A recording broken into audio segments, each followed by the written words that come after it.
પણ વધારે વાતચીત કરીશું જેએમ ફાઇનાન્શિયલ સર્વિસીસના નીરવ વોરા અને કોષઘોડાસરા.comના કોષઘોડાસરા પણ સાથે જેએમ ફાઇનાન્સના આપણી સાથે નીરવ વોરા પણ જોડાયા છે. Nirav, good morning. અને ઘણી આપણે આઈ વિશ કે કોઈક એવું આપણી પાસે જાદુઈ છડી હોય કે કે ટ્રમ્પને હવે સ્ટોપ કરે બોલતા. અને એક અનસર્ટનિટી છે એ વર્લ્ડ ઓવરમાં આવી રહી છે. ને આખું જે આપણી જે ગ્લોબલાઇઝેશનની નીરવ જે સ્ટોરી ચાલી છે 80 વર્ષથી, એમાં એક અત્યારના આપણે બ્રેક આવતા જોઈ રહ્યા છે ને, which is very bad. Because આપણે એક પેન્ડેમિક થ્રુ ગયા છે અને વી વર જસ્ટ વેન રિકવરિંગ. અત્યારના આપણે આ સિચ્યુએશન જોઈ રહ્યા છે.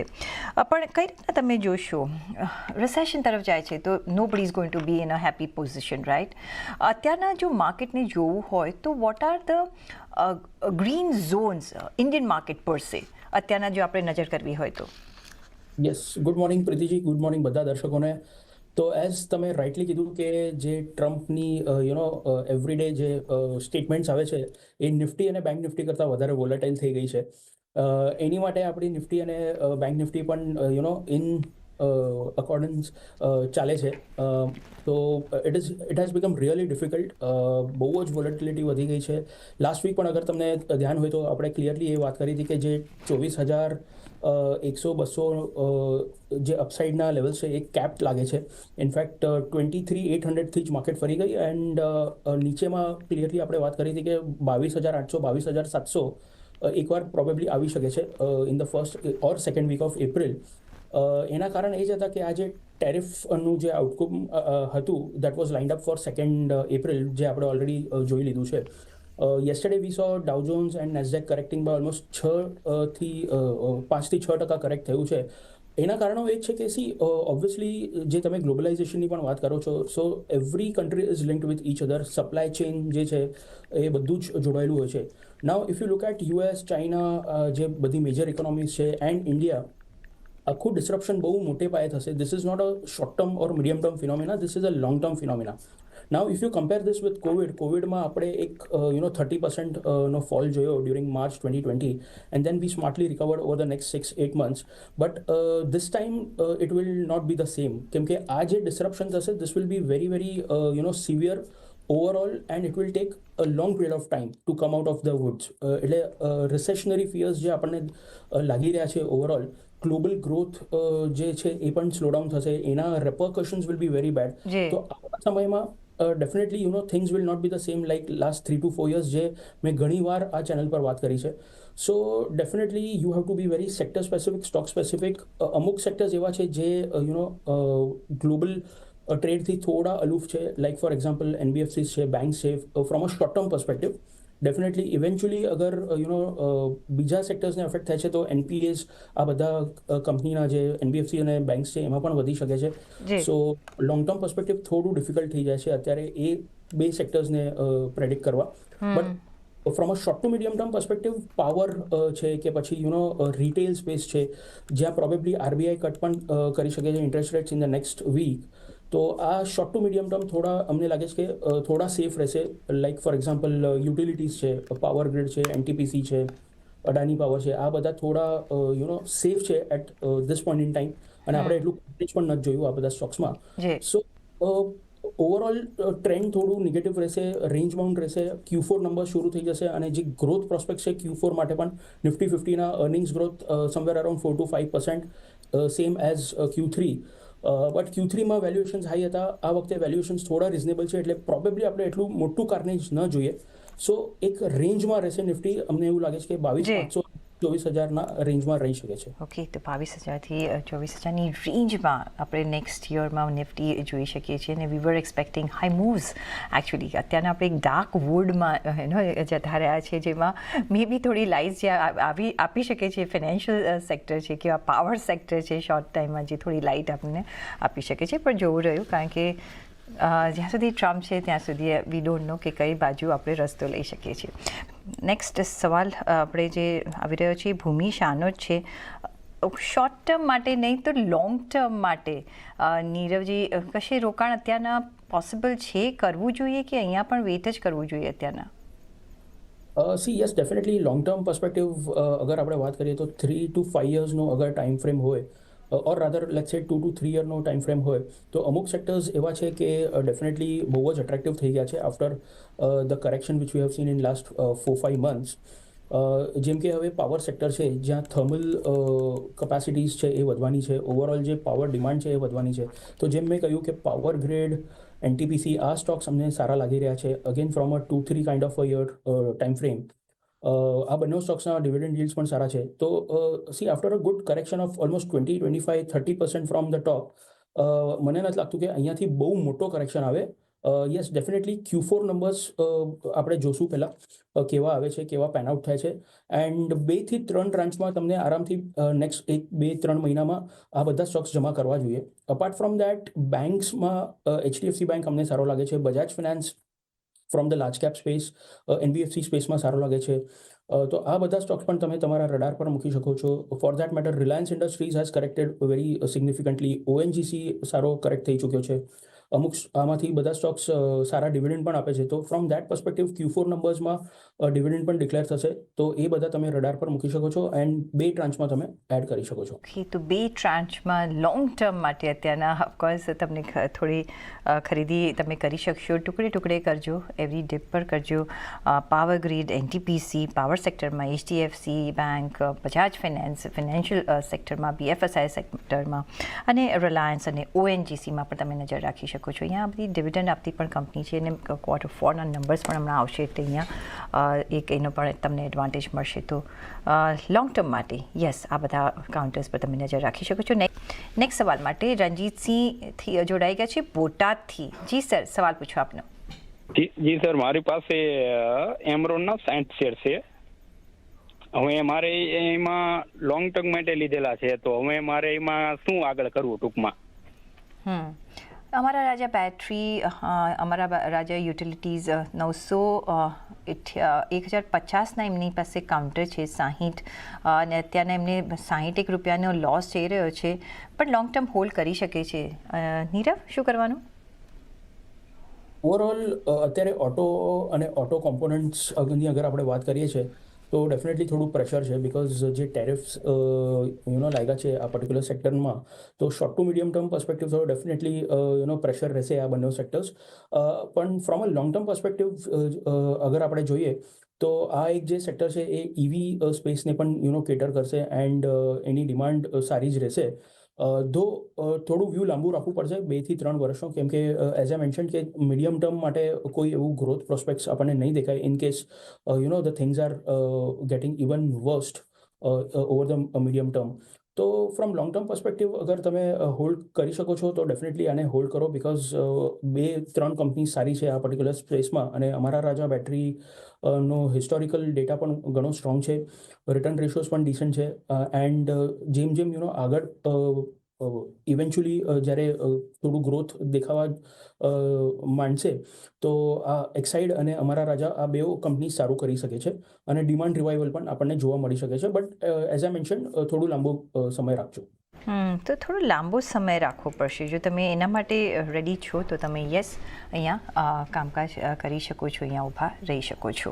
સુરેન્દ્રસિંહ ચાવડાનો નેક્સ્ટ સવાલ આવે છે કુવૈતથી અને એમનો જે સવાલ છે એ છે રેનબો ચાઇલ્ડ હોસ્પિટલના કાઉન્ટર પર એમને ખરીદી કરવી છે, રેનબો ચિલ્ડ્રન મેડિકેર, અને આજે જો જોઈએ તો અહીંયા નિયરલી 2.5% થી 3% જેટલી તેજી છે 1408ના લેવલ્સ પર. લાંબા સમય માટે તમે અહીંયા ખરીદી કરશો? ઓવરઓલ અગર આ હેલ્થકેર સ્પેસની વાત કરીએ તો ડેફિનેટલી એક સારી સ્પેસ છે from an investment perspective because India પરસેની અગર આપણે વાત કરીએ એન્ડ ઓવરઓલ હેલ્થકેર આ સ્પેસની વાત કરીએ તો બહુ જ નેસન્ટ સ્ટેજ પર છે, એટલે ઘણું પેનેટ્રેશનનો હજી ચાન્સ છે. ઘણી બધી લાસ્ટ 4 થી 5 વર્ષમાં હોસ્પિટલ્સ લિસ્ટ થઈ છે, અનલિસ્ટેડ સ્પેસમાં પણ ઘણી બધી હોસ્પિટલ્સ છે જે સારું કામ કરી રહી છે રીજન વાઇઝ અક્રોસ ઇન્ડિયા. તો હવે આપણે અગર રેનબો પરસેની વાત કરીએ તો આઈ એમ સોરી બટ આ અમારા એક્ટિવ કવરેજમાં નથી એટલે મેં એના ફંડામેન્ટલ્સ અને ફિનાન્શિયલ્સ બહુ ક્લોઝલી નથી જોયા. બટ હું જનરલ વ્યૂ આપી શકું છું આ પર્ટિક્યુલર સ્પેસમાં કે ઘણી બધી કંપનીઝ છે જે સારું પરફોર્મ કરી રહી છે, જેમ કે ગ્લોબલ હેલ્થ છે, યા તો પછી ફોર્ટિસ હેલ્થ છે. આ બે કંપનીઝ અમારા રડાર પર છે. અમારો બાય રેટિંગ છે આના પર. રેનબો પર સે પણ નંબર્સ ડેફિનેટલી સારા છે, પણ because it is not under our coverage હું એમાં કમેન્ટ નહીં કરી શકું. નેક્સ્ટ સવાલ માટે આપણે નજર કરીએ તો સુરેન્દ્રસિંહ ચાવડાનો જ આઈ થિંક બીજો મેં સવાલ જોયો, અને એ છે મઝગાંવ ડોગ, જે આજે OFS શરૂ થયો છે.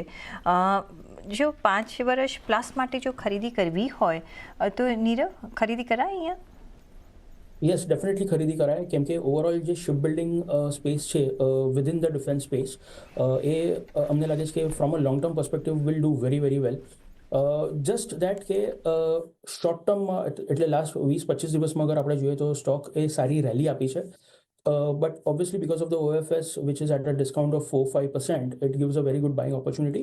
But મારી તો એ સલાહ રહેશે કે ભલે એમાં તમે ઇન્વેસ્ટ કરી શકો છો, ટુ એન એક્સટેન્ટ થોડું Q4 નંબર્સ પર પણ ધ્યાન આપવાના, એન્ડ કેવા નંબર્સ આવે છે, કેવું Q4 પેન આઉટ થાય છે, મેનેજમેન્ટની શું કોમેન્ટ્રી છે, એના બાદ તમે થોડું અગ્રેસિવલી હજી સેકન્ડરી માર્કેટથી પણ લઈ શકો છો. Having said that, valuation wise થોડું હાયર સાઇડ પર છે as compared to the large cap names like BEL and HAL.